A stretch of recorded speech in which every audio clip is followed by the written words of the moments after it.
Well, I think it is important for the message to be you should come into the office to do things that you cannot do at home. You know, we don't want I think having employees come into the office and then sit on Zoom calls with their other colleagues sitting next door in another Zoom call completely defeats the defeats why they should come to the office.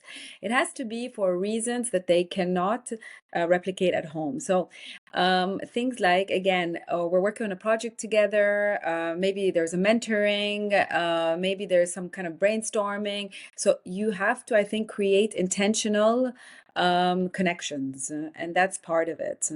I think that could be one reason that would encourage employees to come in. Another one would maybe be like, this is better for your career, for visibility with your manager, because one of the challenges that we saw is that when you're working from home, there's a proximity bias potentially. There is the out of sight, out of mind, especially when it comes to promotions. So at least maybe you could also put the argument like it is better for your career development, for movement, for promotions, to be in office as well. So I mean, I think that's a couple of things, perhaps. Peter?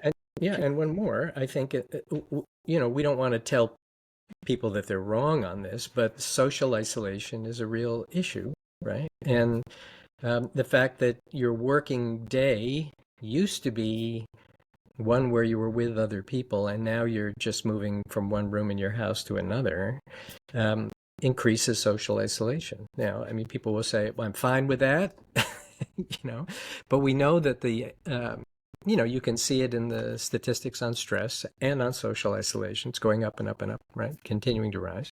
So that is something that, you do get when you're back in the office. And certainly we hear this anecdotally in the news from organizations that brought people back, that at least many of them report that they're glad to see their colleagues again and, participate in the office, social life of the office and things, all of which largely stopped. During the pandemic, we used to hear about virtual water coolers, and you don't really hear it anymore. I don't think people who are working remotely really are even doing that. So I think there's lots of benefits, but it is true that for many people, they have built their lives around hybrid and remote work schedules, and to undo that now is super hard, right? I mean, you've said something there, Ranya, as well, which I thought was, it's sometimes the most obvious thing is the most obvious thing, which is that, let's not do stuff in the office that we can do at home. Let's do stuff in the office that needs to be done in the office. And of course, there'll always be a little overlap. But in essence, yeah, how bonkers. It's taken me an hour and a half to get here to sit on a call, which I could have done at home, not speaking to a person who's literally over there. So why am I here? Yeah, that will drive people crackers. So that's interesting, isn't it? I think there's something about, I do think the social interaction, even if you're not really alert to it, actually as a sort of social value, if you talk about corporate social responsibility, actually that CSR might not be just building something for a kid's school, which is a beautiful thing, but actually not letting social interactivity die, and us, recognizing that we have a part to play in that. But I think there's something about the craft of people.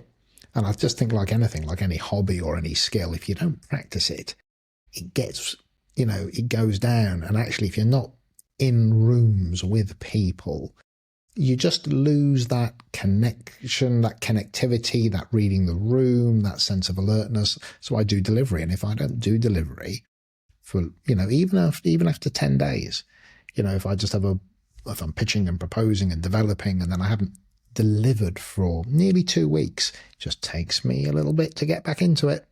And, but if I'm delivering regularly, a couple of days in a row, guess what? The flow's there, the interactions are there. So I think there are things that, if you're talking, maybe I like your point, you've got to paint the picture of the value, and it may not stop things getting done, but it loses value. Yeah. Yeah. On that, one of the things that has struck me anyway since writing the book is seeing these surveys about attendance in hybrid offices, and that basically people are just not coming in. So could you get a lot of that if you were in 3 days a week? Yeah, you probably could. I mean, it's not that there's anything magical about being in 5 days a week. You get more of it with 4, you'd get less of it with 3. But